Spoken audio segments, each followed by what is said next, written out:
বোরকা হবে ঢিলে ডালা, বোরকা হবে নিজের সৌন্দর্য গোপন করার একটা ইসলামী বিধান। এটা যেন আমার শয়তানি আর নষ্টামির উসিলা না হয়। অনেক সময় আমার ময়লা কাপড় ঢাকার জন্য আমি একটা সুন্দর বোরকা পরি, নাউযুবিল্লাহ। বোরকা পরেন একটা শালীন পোশাক, কিন্তু এটারই পর্দা মনে করেন না। এই জন্য বলেছে এই সমাজের অধিকাংশ পর্দানশীল নারী এই গুনার মধ্যে জড়িত, কারণ তিনি এটাকে পর্দা মনে করতেছেন, অথচ করতেছেন গুনাহ। কয়টা গুনাহ বললাম তাড়াতাড়ি, আমি তো মূল কথায় ঢুকতে পারতেছি না এখন। হ্যাঁ, সময় তো নাই, বলেন তাড়াতাড়ি বলেন কয়টা গুনার কথা বলছি। যে গুনার মধ্যে এই সমাজের অধিকাংশ মানুষ জড়িত: একটা টাচ মোবাইলের গুনাহ, 2 দাড়ি কাটার গুনাহ, 3 টাকনোর নিচে কাপড় পরার গুনাহ, 4 বোরকা পরেও সৌন্দর্য গোপন না করার গুনাহ। কিন্তু আমাদের জন্য এর চেয়ে বেশি হতাশার কথা আরেকটা। কি সেটা? এই গুনাহগুলো যারা করছে অধিকাংশ মানুষ এগুলোকে গুনাই মনে করে না, এটা গুনাহ করার চেয়ে আরো মারাত্মক অপরাধ। বলে গুনাহকে গুনাহ মনে করে না, এটা কেমন কথা? তো শুনেন, টাঙ্গাইল জেলায় এক এমপি ছিল, একটু নাট বল্টু ঢিলা, কি নাম? আব্দুল লতিফ সিদ্দিকী। সাবাস, পোলা বাইনা আছে সব তাজা, কথাবার্তা সব এলোমেলো। তো ওই দিন দেখলাম এক মাহফিলে ওয়াজ করতে গেছে। এখন তো নেতারা মাহফিল পাইলে এখন মাথা নষ্ট হয়ে যায়, কারণ এত মানুষ তো জমা করতে পারে না। হুজুররা সারা বছর কষ্ট করে একটা মাহফিলের আয়োজন করে, ওরা যায় টাইম পাস করে, নষ্ট করে। আমি একসময় খুব অবাক হইতাম একটা দৃশ্য দেখি। ওরা যখন বক্তব্য দেয় অধিকাংশ মানুষ উঠে আশেপাশে ঘোরাঘুরি করে, মনোযোগ দিয়ে শোনে না। তারপরও সে তার বক্তব্য চালায় কেমনে, লজ্জা লাগে না? আমরা তো বয়ানের সময় যদি দেখি কিছু লোক করছে, তাড়াতাড়ি বয়ান ছেড়ে দিই। আল্লাহ, হয়তো আমি বুঝাইতে পারতেছি না, মানুষ অমনোযোগী হয়ে গেছে, তাড়াতাড়ি বয়ান ছেড়ে দিই, লজ্জা লাগে। ওই লোক অধিকাংশ শ্রোতা উঠে যায়, তারপরও বয়ান চালাইতেছে।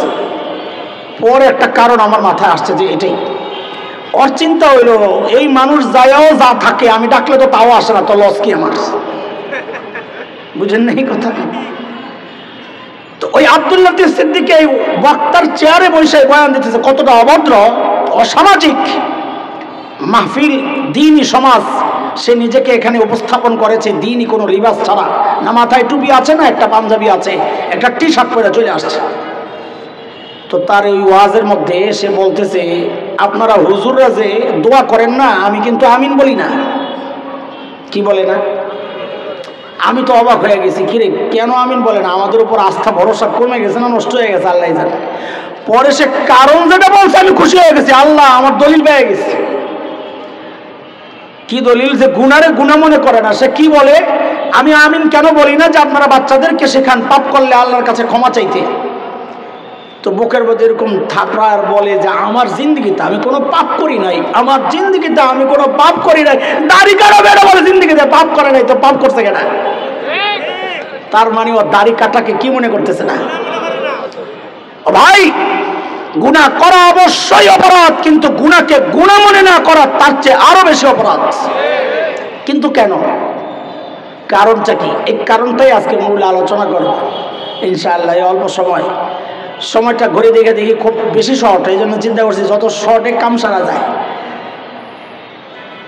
গুনাহকে গুনাহ মনে না করা কেন গুনাহ করার চেয়ে মারাত্মক অপরাধ, এটা একটু বুঝবো আমরা মনোযোগ সহ। শয়তানকে আল্লাহ তাআলা যখন তাড়াইয়া দিয়েছেন বাইরতেই, তো শয়তান কিন্তু আল্লাহর কাছ থেকে অনেক কিছু মঞ্জুর করাইছে। অনেক কিছু বলতে 3 জিনিস মঞ্জুর করাইছে, জানেন তো না? ব্যাপারটা কেমন জানেন? 3-4 বছর আগে আমি ছিলাম মদিনায়, হজের সফর। তো হজের সময় মদিনা ইউনিভার্সিটির আমাদের বাংলাদেশি ছাত্ররা হজ মিশনের কিছু সার্ভিস দেয়, ওরা আরবি টারবি পারে, কাজগুলো করা সহজ হয়। তো ওরা কজন আমাকে গল্প শোনাইছে যে হুজুর আজকে এক আজীব ঘটনা ঘটছে। কি হয়েছে? বলে মদিনার পুলিশ হজ মিশনে ফোন দিছে যে আপনাদের এক হাজি সাহেব ধরা পড়ছে। আরে হাজি কেন ধরা পড়বে? অপরাধ কি? বলে ভিক্ষা করে। কি কাজ করে? ধরা পড়ছে, আপনারা তাকে নিয়ে দেশে পাঠায় দেন, এটাই তার শাস্তি। তো ছাত্ররা গেছে পুলিশ স্টেশনে, হুজুর যায়া দেখি সারে বৈশাখে রয়েছে, তার কোনো চিন্তা নাই, ভাবনা নাই, অনুতপ্ত, অনুশোচনা কিচ্ছু নাই।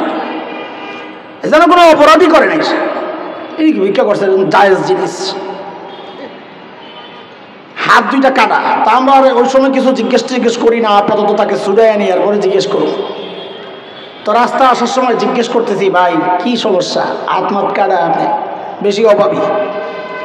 তো দেখেন সে কোনো রকমের লজ্জা হায়া সব বাদ দিয়া বলতেছে, হুজুর আসিলাম ডাকাইত। হুজুর এমন ভাবে বলতেছে বড় যেন ডাকাত একটা সম্মানজনক পেশা।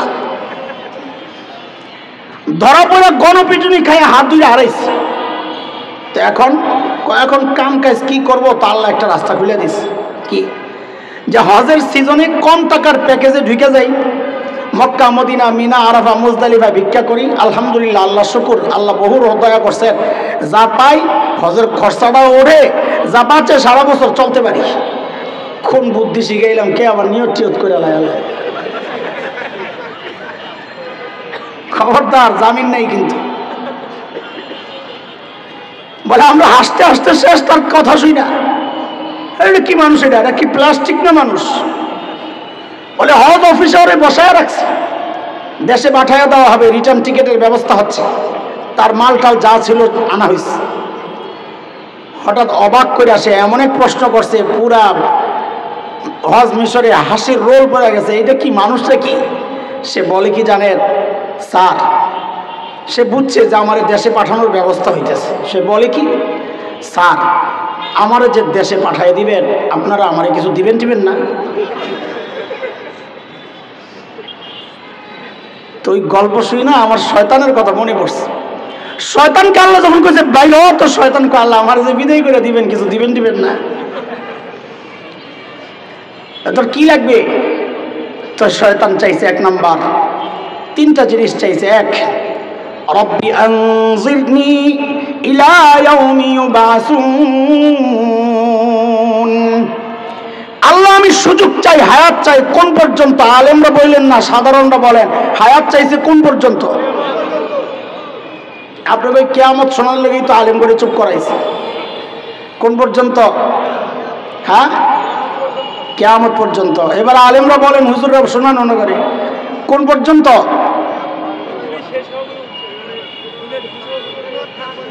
পুনরুত্থান দিবস পর্যন্ত। এবারে তুই আলেম, তুই পড়স কলেজে,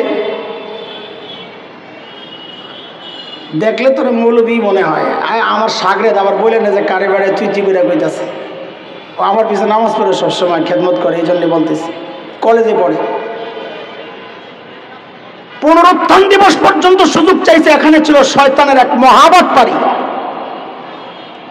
কি সেই বাটপারি? বাটপারি একটু সংক্ষেপে বুঝাল, মজার বাটপার, বাটপারও তো বাটপার। হযরত ইসরাফিল সিংহায় ফু দিবেন দুইবার। প্রথমবারের ফুয়ের সাথে কুল্লু শাইইন হালিক ইল্লা ওয়াজহা, আল্লাহ ছাড়া সব ধ্বংস হয়ে যাবে। এটাকে বলে সাআহ, কিয়ামত। ইসরাফিলকে জিন্দা করে আল্লাহ আবার একটা সিংহায় ফু দেওয়া হবে, ওইটাকে বলে ইয়াউম ইউবাসুন, সবাই আবার উঠবে। ওই যে দ্বিতীয়বার যে ওঠানো হবে, এরপর মৃত্যু শেষ। মৃত্যুকে আল্লাহ একটা বস্তু জন্তু বানায় জবে করে দিবেন, মৃত্যু শেষ। এরপর আর কেউ মারা যাবে না। ইয়াউম ইউবাসুনের পর আর কেউ মারা যাবে না। যারা জাহান্নামে যাবে কাফের অবস্থায় চিরকাল জাহান্নামে, যারা জান্নাতে যাবে ইমানের সাথে চিরকাল জান্নাতে। ইমান না হইলে তার জান্নাতে যাবে না, জান্নাতে ঢুকা মানে চিরকাল জান্নাতি। মৃত্যু শেষ। জাহান্নামে মানুষ মরবে না, লা ইয়ামুতু ফিহা ওয়ালা ইয়াহইয়া, মরবে না। এমন জীবন যারা মৃত্যুর মতো, কিন্তু মরবে না। শয়তান কি বাটপারি করছে দেখেন, শয়তান কিয়ামত পর্যন্ত সুযোগ চায় নাই, যে তরজমা আপনারা করছেন। শয়তান জানে আমি যদি কিয়ামত পর্যন্ত সুযোগ চাই, তাহলে তো আমারও মরা লাগবে। তো এটারে আস্তে করে এটারে সিপায় ফালাইয়া হয় কয় ইলা ইয়াউমি ইউবাসুন, আল্লাহ আমারে পুনরুত্থান দিবস পর্যন্ত সুযোগ দেন। অচিন্তা করছে যদি এটা মঞ্জুর হয়ে যায়, মরার কষ্ট থেকে আমি বেঁচে গেলাম। ওই বাটপারি আমরা না ধরতে পারি নাই, আল্লাহ ধরতে পারেন নাই। তো আল্লাহ জবাবে কি বলেন, ইন্নাকা মিনাল মুনজারিন, যা তোরে সুযোগ দিলাম, তবে টাইম তুই যেটা চাইছস ওইটা না, ইলা ইয়াউমিন ওয়াক্তিন মালুম, টাইম ওইটাই যেটা আমি নির্দিষ্ট করছি। শয়তান দেখছে পাস তো হয়েছে, পুরা তো হইল না, আল্লাহ আরেকটা চাই। কি চাস? বলে আদমের তো অনেক সন্তান হবে লম্বা সময়, তো আমি যে দুনিয়ায় যা বলবো আয় খেলা হবে, তো আমার কর্মী লাগবে না? তো কি লাগবে তোর? আমারও সন্তান দেন। এই খেয়াল করে জবাব দেন তো, শয়তানের সন্তান লাগবে চাইছে কার কাছে? জোরে বলেন, আমার সাথে বলেন, শয়তানের কি লাগবে? আচ্ছা দুইটা একসাথে কষ্ট হবে। ইবলিসের সন্তান লাগবে চাইছে কার কাছে? বলেন কার কাছে? কার কাছে? আরো চিৎকার করে বলেন না, কার কাছে? মিয়া তাইলে তো তুমি শয়তানের চেয়ে খারাপ। শয়তানের সন্তান লাগবে চাইলো আল্লাহর কাছে, আর তোমার সন্তান লাগলে তুমি চাও খাজার কাছে, কবরওয়ালার কাছে, মাজারওয়ালার কাছে। তুমি শয়তানের চেয়ে খারাপ। না মাঝে মাঝে আমরা বললে তুই শয়তানের বড় না, এই একটা পাওয়া গেছে। লিস্ট রাইখেন কোনটা কোনটা শয়তানের বড়টা, এটা একটা। এই শয়তানের বড়টা, শয়তানের সন্তান লাগবে চাইলো আল্লাহর কাছে, আর এই মাথা মোটা গুলা চায় খাজার কাছে। আচ্ছা যে সন্তান চায় ওটা কি জেতা চায় না মরা চায়? বলেন না, যে সন্তান চায় মাজারওয়ালার কাছে, জেতা চায় না মরা চায়? কেমন বোকার বোকা, জেতা জিনিস চাস মরা মানুষের কাছে। বুঝলেন না এই কথা? কেসে মাথা মোটা। তো আল্লাহ বলেন যা, তোর সন্তানও হবে আদমের মতো, তোরও সন্তান হবে, সব তাইলে খেলা হবে। তবে এটা তো বাইরে দিয়ে খেলবো, একটু ভিতরে ঢোকা লাগবো না? কি চাস? বলে মানুষের বনি আদমের রক্তের রেশায় রেশায় দৌড়াতে চাই। আল্লাহর হাবিব বলেন, ইন্নাশ শাইতান ইয়াজরি মিনাল ইনসান মাজরাদ দাম। শয়তান মানুষের রক্তের রেশায় রেশায় দৌড়ায়। ও ভাই, শয়তান আমার শরীরের ভিতরে রগে দিয়া দৌড়ে দৌড়ে আমারে ধোকা দেয়। ঢুকে কোন দিক দিয়া? কন্ত দিক? বলেন, জানেন না? এত ভাগ থাকতে আপনি মুখটারে বাছাই করলেন শয়তানের জন্য। ধর্মিয়া শয়তানের জন্য সবচেয়ে নিকৃষ্ট ভাগটারে ঠিক করবেন মুখ দিয়া। একটাও না, না তাহলে বুঝি আপনারা বুঝেন না বা জানেন না। ঢুকবে তো রগে, কাজে মুখ কান নাক এগুলো তোর সাথে রগের সম্পর্ক না। ও ঢুকবে শাহরগ দিয়ে, হাবলুল ওয়ারিদ যেটা স্পাইনাল কর্ড, হাতটা পেছনে নিলে ডান মাঝখানের যে আঙ্গুলটা, এই আঙ্গুল যেখানে যায় লাগে, বাম হাতটা যেখানে যায় আঙ্গুল থেকে ঘাড় আর কাদের মাঝখানে শয়তান ওদিক দিয়া ঢুকে। এই জন্যে ঠিক ওই জায়গায় আল্লাহ আমাদের নবী আলাইহিস সালামের ঠিক ওই জায়গায় মোহরে নবুয়ত লাগাইয়া দিয়েছেন, যেন ওদিক দিয়া শয়তান ঢুকতে না পারে। কয়টা মঞ্জুর করাইছে? বলে না কয়টা? লম্বা হায়াত, সন্তান, ভিতরে ঢোকার অধিকার। এই তিন সুযোগ যখন শয়তান পেয়ে গেল, এখন আমার বাবা বসে বসে কান্না করে, হায় আমার সন্তানের কি হবে? আমার বাবাকে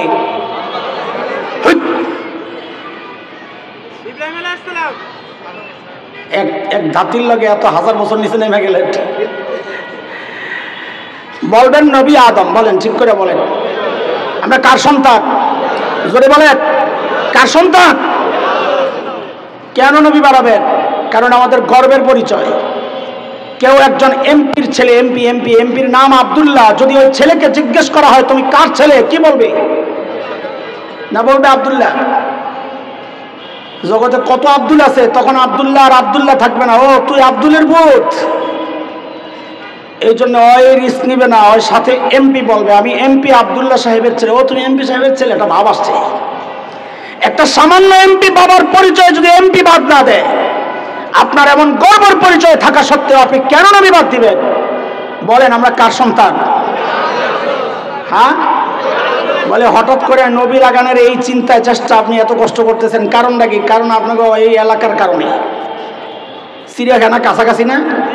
চিড়িয়াখানা এক জন্তু আছিল এদিকে, আমি ভুলে গেছি, এদিকে সোজা। কারণ আমি যখন এই রোডে সাইকেল চালাইছি তখন তো এত গাড়ি আসছিল না, ভুলে গেছি। এখান থেকে ভাড়া লইতাম 1 নম্বর থেকে, ওই ডালুতে যাই সিকুর দিতে আবার করবো আল্লাহ বাসা, এক ঠেলাই লয়ে যোগ চিড়িয়াখানার মাথা 5 টাকা নিত এক বেলা। ওই চিড়িয়াখানায় এক বান্দর আছিল, বহু বছর, শত শত বছর। হঠাৎ সেই বান্দর লক্ষ্য করলো হেড পিছন থেকে লেজটা পড়ে গেছে, লেজটা। এবং কয়দিন পরে দেখে মেরুদণ্ড আস্তে আস্তে সোজা হয়ে আসে, এরকম হয়ে যেতেছে। সে যখন দেখলো যে সে পুরা সোজা হয়ে গেছে, তো আস্তে করে ওই খাঁচার গেটের কাছে যায় বলে, আই এম জাফর ইকবাল। কি বলে? ওই শয়তানের কারণে এখন নবী লাগাইতে হয়, কারণ তাকে দেওয়া হয়েছিল সিলেবাস প্রণয়নের জন্য। সে বিজ্ঞানের নামে আমার সন্তানকে এটা গেলানোর চেষ্টা করেছে যে না, আমরা আদম মানুষের সন্তান না, আমরা জান্নাত থেকে আসি নাই, জঙ্গল থেকে পালায় আসা বান্দরের সন্তান। ওরা চাইছে আমাদেরকে নিচে নামাইতে, এই জন্য আমরা মোটা তাজা আরো বাড়াবো। আগে বলতাম আদম সন্তান, এখন বলবো নবী আদম সন্তান। এখন তো ইনশাআল্লাহ জিকর, তখন ছিলেন চুপচাপ। এই ওলামাদের প্রতিবাদের মুখে কুচুকরিরা সেদিন পিছু হটতে বাধ্য হয়েছিল। কিন্তু আমাদের আক্ষেপ, আফসোস, প্রতিবাদ ওলামারা কেন করবে? প্রতিবাদ তো আপনাদের করার কথা ছিল, কারণ এই ঘোড়ার ডিমের সিলেবাস এই আলেমের সন্তান পড়ে না, পড়বে না। সিলেবাস পড়ে আপনার সন্তান। আপনারা প্রতিবাদ তো করেন নাই, বরং বহু পুরো কপাল এই প্রতিবাদী আলেমদের বিরুদ্ধাচরণ করেছে। বহু পুরো কপাল এই প্রতিবাদকে রাজনৈতিক বক্তব্য আখ্যা দেওয়ার চেষ্টা করেছেন। দোস্ত, সব জায়গায় রাজনীতি টাইনেন না। এটা রাজনীতির ব্যাপার না, এটা আমার ইমানের ব্যাপার, এটা আমার বিশ্বাসের ব্যাপার, এটা আমার আকীদার চেতনার ব্যাপার। ভবিষ্যতে এমন চক্রান্ত হতে পারে, আকাশে শকুনের আনাগোনা পরিলক্ষিত হচ্ছে। এমন নতুন চক্রান্ত যদি হয়, আমাদের ইতিহাস ঐতিহ্য, আমাদের গোড়া থেকে যদি আমাদেরকে বিচ্ছিন্ন করার চেষ্টা হয়, আলেমদের সাথে মুখোমুখি না দাঁড়ায়া, বিরুদ্ধাচরণ না করে, বিরোধিতা না করে, আলেমের হাতে হাত রেখে, কাঁধে কাঁধ মিলিয়ে, মুষ্টিবদ্ধ হাত উঠিয়ে একসাথে উচ্চারণ করতে হবে, বাংলাদেশে নাস্তিকতার চর্চা করতে দেওয়া হবে না, দেওয়া হবে না। আছেন তো ইনশাআল্লাহ? না আবার পালাবেন? আমাদের পালানোর অভ্যাস নাই, বলেন। আমাদের নবী হুনাইনের ময়দানে দাঁড়ায় বলেছেন, ভাই তোরা কই যাস? আমি কিন্তু যাবো না। নাহনুন নবিয়্যু লা কাযিব,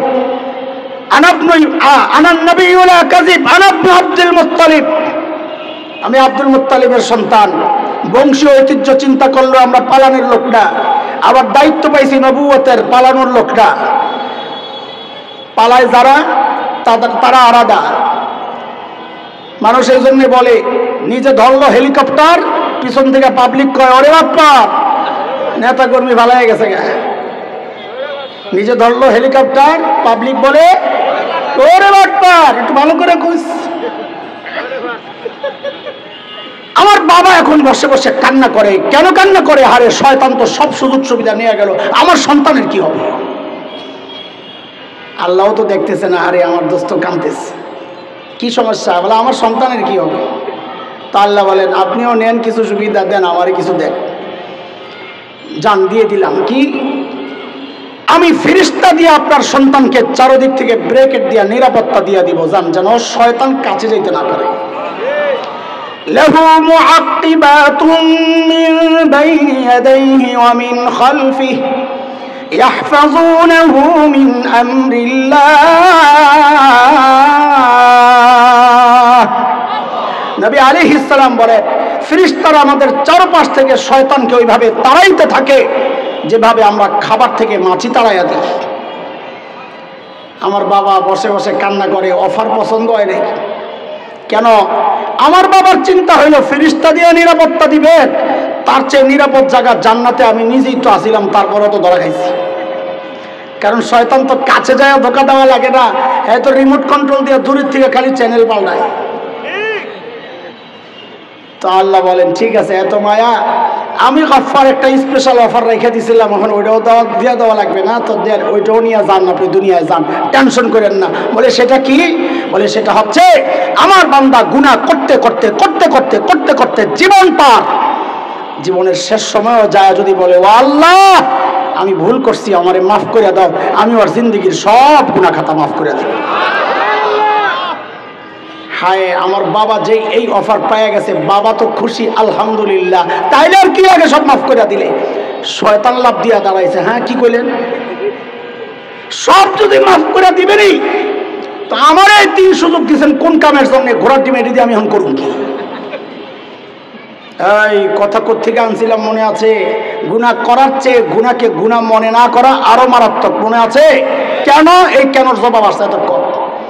শয়তান তখন দাঁড়ায় আল্লাহকে একটা চ্যালেঞ্জ করেছিল, আল্লাহ বান্দা তওবা করলে সব মাফ করে দিবে? তো শুনেন, আপনার যেমন দয়া আমিও এমন বাটপার, আমি আপনার বান্দাকে দিয়ে এমন গুনাহ করাবো যেন সে তওবা না করে।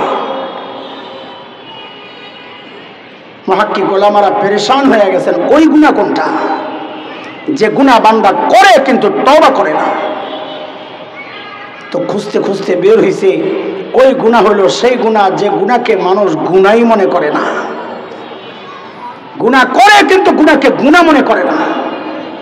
এই জন্য বলেছি গুনাহ করার চেয়ে গুনাহকে গুনাহ মনে না করা আরো মারাত্মক। কেন? কারণ গুনাহ করলে এই অনুভূতি যদি থাকে আমি গুনাহ করছি, তো তওবার সুযোগটা থেকে যায়। কিন্তু যদি মনে করে আমি গুনাহই করি নাই, তো তওবা কেন করবে? এর 1 নম্বর উদাহরণ হচ্ছে বেদাত। কি বেদাত কেন এত ভয়ঙ্কর? কারণ বেদাত যে করে, বেদাতকে সে গুনাহ মনে করে না। সে যদি গুনাহই মনে করতো তাইলে বেদাত হইতো না। বেদাত তো হয় সব মনে করলে। যে ওরস করতেছে সে কি মনে করতেছে আমি ওরস করতেছি গুনাহ হইতেছে? বলেন, এই মাজারে যা হচ্ছে যারা করতেছে তারা কি মনে করতেছে গুনাহ করতেছি? সে তো জানে আমি তো সব কামাইতেছি, বাবার লগে জান্নাতে যাবো। গাঞ্জা টানে তাও মনে করে হ্যাঁ এটাও একটা ভাব আসতেছে। এই জন্য এই গুনাহটা এত মারাত্মক, তওবা নসিব হয় না। মুহতারাম হাজরিন, সময় একেবারেই সংকীর্ণ। আমাদের আলোচনার 2টা পাঠ আমরা করেছিলাম শুরু থেকেই। একটা হচ্ছে ভয়ঙ্কর গুনাহটা চিনব, সেটা কোনটা যে গুনাহ আল্লাহ ছাড় দেন, কিন্তু সেই গুনাহ কোনটা যে গুনাহ বান্দা নেশার মতো নিয়মিত করে ছাড়তে পারে না। এমন 4টা গুনাহ এই সমাজের আমরা বের করেছি, আপাতত আরো আছে। ছাড়ার উপায় কি? খুব সংক্ষেপ ছোট্ট করে বলতেছি, ছাড়ার উপায় কি? ও ছাড়বনি আগে বলি ইনশাআল্লাহ। বলেন ইনশাআল্লাহ। গুনাহ ছাড়তে চাই তো ইনশাআল্লাহ। তো শুনেন, একটু মনোযোগ দিয়ে আমাকে একটু সাপোর্ট দেন, আপনারা কথাবার্তা বলেন তো বলা আমার সহজ হবে, তাড়াতাড়ি হবে। বলেন তো, আমরা যখন গুনাহ করতে আগাই, দুনিয়ার কেউ আমাদেরকে না দেখলেও, কেউ না জানলেও একজন জানেন, দেখেন, তিনি কে? আর একটু চিৎকার করে বলেন তো কে? জবাব সহি, ঠিক আছে। কিন্তু শব্দ আমরা এটা না বলে অন্যটা বলতে চাই। বলে কোনটা? এই প্রসঙ্গে সাপোর্ট হিসাবে কোরআনের যে আয়াতটা আমি আনতে চাই, ওই আয়াত আল্লাহ নিজের যে পরিচয় দিয়েছেন ওই নামটা বলতে চাই। সেটা হচ্ছে, বলেন রব্বে করিম। বলেন সবাই। আমরা যখন গুনার দিকে আগাই তখন কে দেখতে থাকেন? সাথে আরেকটা বলবেন, আমরা ছোটবেলায় অপরাধ করলে মুরব্বীরা আমাদেরকে ডাক দিতেন না? ডাক দিতেন না, কেন করো? তো রব্বে করিমও আমাদেরকে ডাকেন। তো বলেন, আমরা যখন গুনাহ করি তখন আমাদেরকে কে দেখতে থাকেন? দেখতে থাকেন আর ডাকতে থাকেন। বলেন আমার সাথে, 2টা কাজ, দেখতে থাকেন আর বলেন দেখতে থাকেন আর। সবাই বলেন তো, দেখতে থাকেন আর কি বলে ডাকেন? কোরআনে সূরা ইনফিতার, আম্মা পারার যে 5 নম্বর সূরা, ওই সূরায় আল্লাহ বলেছেন কিভাবে ডাকেন, আল্লাহ কি শব্দে ডাকেন। আল্লাহ বলেন, ইয়া আইয়ুহাল ইনসান মা গররাকা বিরাব্বিকাল কারীম।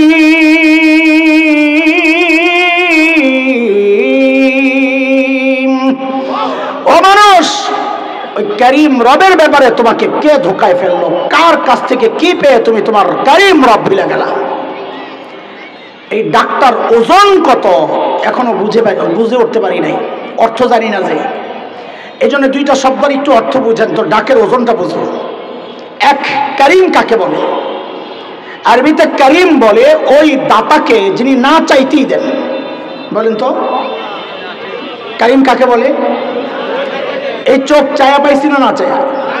কান, জিভ, হাত পা, একবারে বলেন তো আমাদের শরীরের কোন অঙ্গটা আল্লাহর কাছে চেয়ে পেয়েছি? কোনটা? কোনটা? না চাইতে যিনি সব দিয়েছেন তাকে বলে কারীম। দেওয়ার পর আবার এগুলাকে পরিচর্যা করেছেন, বাঁচিয়ে রেখেছেন, এগুলাকে পালন করেছেন, লালন করেছেন যিনি, যেই মালিক, তাকে বলে রব। তাকে বলে দেখেন ডাক্তার ওজনটা এখনো আমরা বুঝতে পারি না, একটা উদাহরণ শুনি তাইলে বোঝা সহজ হবে ইনশাআল্লাহ। বলেন তো আল্লাহ বাদে, রসুল বাদে, আল্লাহ রসুল ছাড়া এই জগতে দুনিয়ায় আমাদেরকে সবচাইতে বেশি ভালোবাসেন ওই মানুষটাকে? আল্লাহ ছাড়া, রসুল ছাড়া কে? মা। মা বলেন কে? আর জোরে বলেন মা। মা যে কি মানুষ, আল্লাহ মার হৃদয়ে আল্লাহ কি দয়ার মায়া মমতা ভালোবাসা দিয়েছেন, মা ছাড়া কে বুঝবে? হযরত আলকামার গল্প পড়ছি কাল, এই বয়ান, এই জুমার বয়ানেও বলছি মসজিদে। মৃত্যু সজ্জায়, জীবন সায়ার নেই, মৃত্যুর সমস্ত আলামত বোঝা যাচ্ছে, মরছে না, কষ্ট পাচ্ছে। নবী আলাইহিস সালাম গেছেন, সাথে বিলাল সহ আরো কিছু সাহাবী ছিলেন। নবী আলাইহিস সালাম দেখে যা বোঝার বুঝেছেন হয়তো। মাকে জিজ্ঞেস করেছেন, মাকে বলেছেন তুমি আলকামাকে, আপনি আলকামাকে মাফ করে দেন, আলকামা মারা যাবে, যেন জাহান্নামে যেতে না হয়। মার একটু কষ্ট ছিল, মান অভিমান ছিল, বলে না আমি আলকামাকে মাফ করবো না, আমি ওকে ছাড়বো না, মাফ করবো না, আমাকে অনেক কষ্ট দিছে। নবী আলাইহিস সালাম বলে একটা কাজ করো, শুকনা লাকড়ি আনো, শুকনা লাকড়ি আইনা আগুন জ্বালায় আলকামাকে ফালাইয়া দাও, কারণ মা মাফ না করলে তো জাহান্নামেই যাবে, তো আগেই জ্বালাইয়ে দিই। ওহো, মা তো মান অভিমান করে কিন্তু কলিজায় মায়া তো আছে। যেই নবী বলছেন শুকনা লাকড়ি আইনা আগুন লাগাইয়া আলকামারে ফালাইয়া দাও, সাথে সাথে আলকামার মা বলে ইয়া রাসূলুল্লাহ আলকামারে আগুনে ফালায় না, মাফ করে দিচ্ছি। এর নাম মা। আমি বাচ্চাদেরকে বলি মা চিনো, ঘরে খাবার যা আছে, মা যদি মনে করেন এখান থেকে আমি যদি খাই তো আমার বাচ্চারা পেট পুরে খেতে পারবে না, মা ওই মানুষ ওই মুহূর্তে প্রচন্ড ক্ষুধা পেটে নিয়ে একটা অভিনয় করবে কি আম্মুর বমি বমি লাগতেছে, আম্মু খাবো না, তোরা খেয়ে নে, অথচ ক্ষুধায় পেটটা জ্বলতেছে। এই স্যাক্রিফাইস সারা জিন্দেগি যে মানুষটা করেছেন তার নাম। এই জন্যই তো ওলামারা মাসআলা আলাদা করেছেন বাবা আর মায়ের। কি সেটা? কোন সন্তান যদি বাবা মার আগে মৃত্যুবরণ করে তো মাসআলা হইল বাবা সন্তানের লাশের পেছনে পেছনে যেতে পারেন, বাবা সন্তানের কবরেও নামতে পারে। বলে কেন, বাবার কলিজায় কি মায়া দয়া নাই? বলে আছে। বাবাও চিৎকার করে করে কান্না করবে, কিন্তু বাবাকে আল্লাহ ওই শক্তি, ওই মনোবল দিয়েছেন, বাবা সন্তানকে দাফন করে কান্না করতে করতে উপরে ওঠার মতো ক্ষমতা রাখেন। কিন্তু কোনো মায়ের জন্য সন্তানের লাশের পেছনে যাওয়া চলবে না, কোনো মায়ের জন্য সন্তানের কবরে নামা চলবে না। কেন? কারণ দুনিয়ায় এমন কোনো মা নাই যে সন্তানকে দাফন করার জন্য কবরে নেমে সন্তানকে শোয়া নিজে আবার সুস্থ অবস্থায় উপরে উঠবেন, এমন কোনো মা জগতে নাই। শোয়া নিজেও শুয়ে পড়বেন। এরে ভাই, এরে বাপ, এ আমার সন্তানেরা, যুবকরা একটু বলো আমাকে, এই যে মার কলিজায় এত দরদ, মমতা, মায়া, ভালোবাসা, কারণটা কি? মা আমার দুই চোখের এক চোখ বানাইছেন, একটা কান বানাইছেন, একটা হাত। একবারে বলে ফেলেন তো, মা আমার শরীরের কোন অঙ্গটা বানাইছেন? হ্যাঁ, কি বানাইছেন? বলেন কি বানাইছেন? কিছুই না, কিছুই না। অল্প কয়েকদিন ভাড়াটিয়ার মতো পেটে ধারণ করেছেন, হওয়ার পরে লালন করেছেন। মা আমার শরীরের কিচ্ছু বানান নাই, তাতেই মার কলিজায় এত মায়া।